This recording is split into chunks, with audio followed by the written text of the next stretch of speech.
Chapter 10. The Pilgrims, Part 1. Arrival.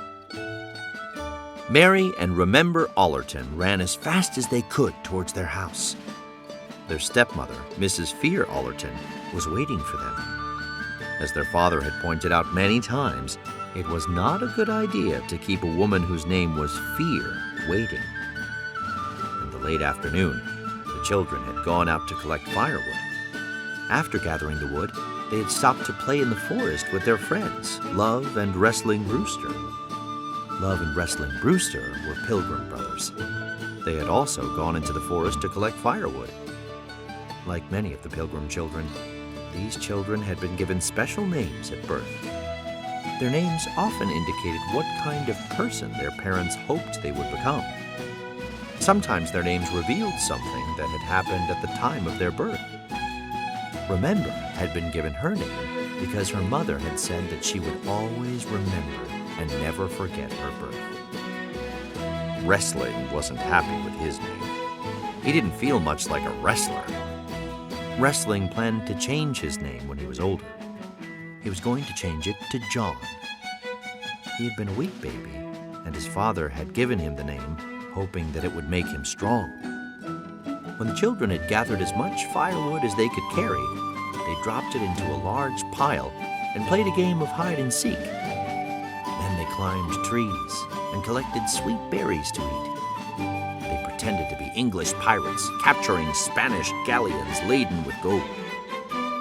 It wasn't until the sun had begun to set that they realized they had been gone for quite some time.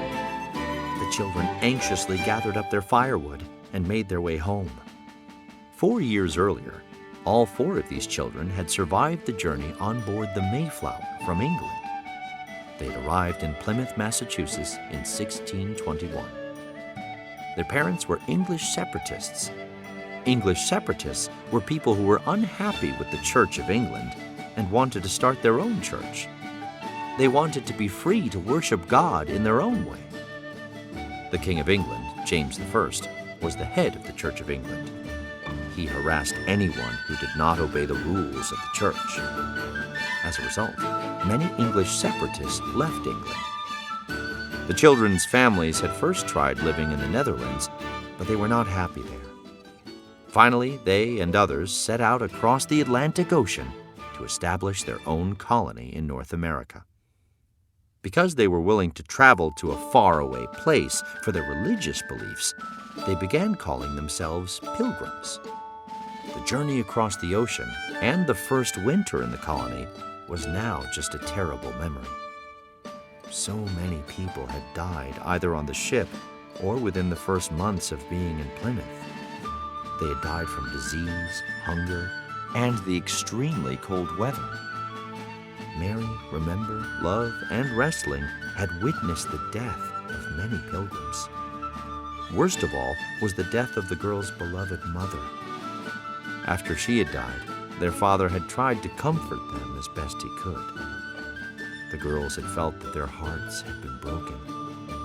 Their brother, Bartholomew, had hidden in the forest for several days. He had refused to come back no matter how often they called his name. He finally came back, though. When spring arrived, Bartholomew had helped their father build a house and plant crops. The Pilgrims had not intended to settle in Plymouth. They had been planning to go to Virginia, but their ship had been blown off course. It had taken them 2 months to cross the ocean. Mary, Remember, Wrestling, and Love had wondered if they would ever see dry land again. When they finally arrived, it was wintertime, and they were in an unknown land hundreds of miles north of their intended destination. This place was much colder than Virginia. Even more alarming was that many of the Pilgrims had noticed that the soil was not very good for farming. If they could not farm, they would have no chance of surviving in this new land. The children's new home was not at all what they had imagined it to be. Now that the children are no longer living in England or the Netherlands, in what ways do you think their lives have changed?